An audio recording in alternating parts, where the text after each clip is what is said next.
Bună ziua! Sunt Glodan Gabriela, iar acestea sunt principalele știri ale zilei. Parlamentarii sunt chemați în sesiune extraordinară pentru două decizii care pot avea un impact direct asupra românilor. Pe ordinea de zi se află prelungirea aplicării cotei reduse de 9% de TVA la locuințe după blocajul de la ANCPI, astfel încât cei care au semnat deja contracte să nu suporte consecințele unei erori administrative. Vor fi dezbătute și proiectele necesare deblocării jaloanelor din PNRR, de care depind miliarde de euro din fondurile europene.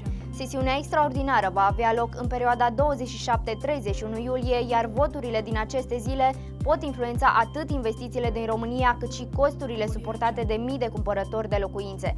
După luni de promisiuni și întârzieri, urmează unul dintre cele mai importante teste pentru Parlament. Atacul cibernetic de la ANCPI scoate la iveală o rețea de firme și legături politice din spatele digitalizării unor instituții publice.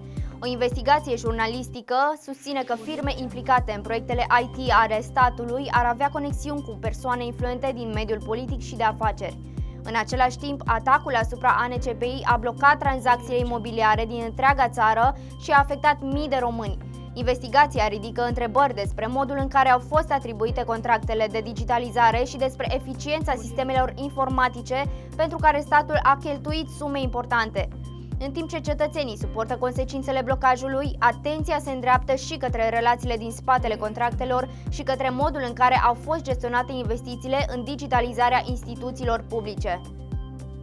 După scandalurile provocate de noua lege a salarizării, chiar și profesorii refuză să mai stea la masa negocierilor. Cele trei mari federații sindicale din educație au anunțat că nu vor participa la discuțiile organizate de Ministerul Muncii, pe care le consideră un simplu exercițiu de imagine. Sindicaliștii acuză că proiectul încalcă angajamentele asumate după greva generală din 2023 și că opiniile lor au fost ignorate. Ei susțin că autoritățile au transmis deja că nu vor face modificări importante, motiv pentru care refuză să legitimeze negocieri pe care le consideră lipsite de rezultate. Când până și cei care ar trebui să negocieze aleg să plece de la masă, încrederea într-o reformă reală devine tot mai greu de câștigat. Carburanții s-au scumpit din nou cu 15 bani pe litru, iar românii plătesc încă o dată nota de plată. Benzina și motorina au înregistrat o nouă creștere de preț, iar în unele benzinării motorina premium a depășit deja 10,5 lei pe litru.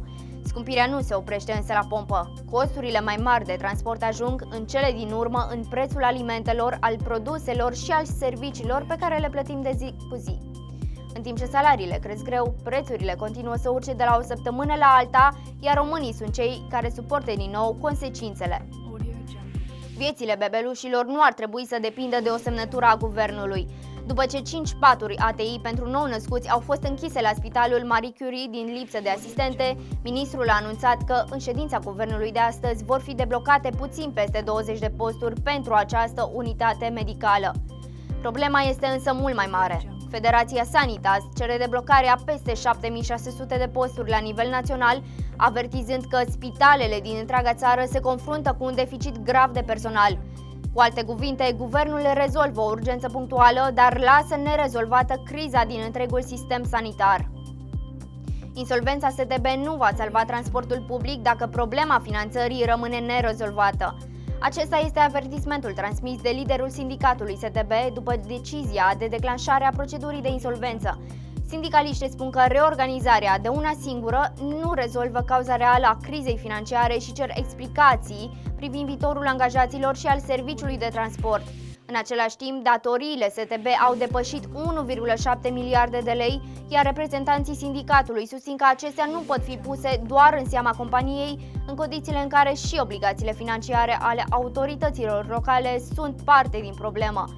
Românii nu au nevoie doar de schimbarea unei proceduri pe hârtie, ci de un transport public funcțional, finanțat corect și gestionat responsabil. Femeile din Uniunea Europeană continuă să fie plătite mai puțin decât bărbații pentru munca lor.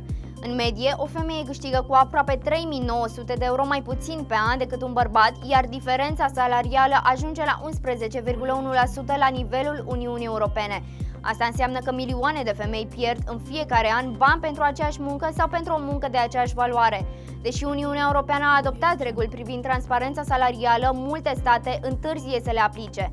În 2026, egalitatea salarială încă rămâne un obiectiv, nu o realitate pentru milioane de femei din Europa. Sănătatea oamenilor ajunge din nou în conflict cu interesele marilor corporații.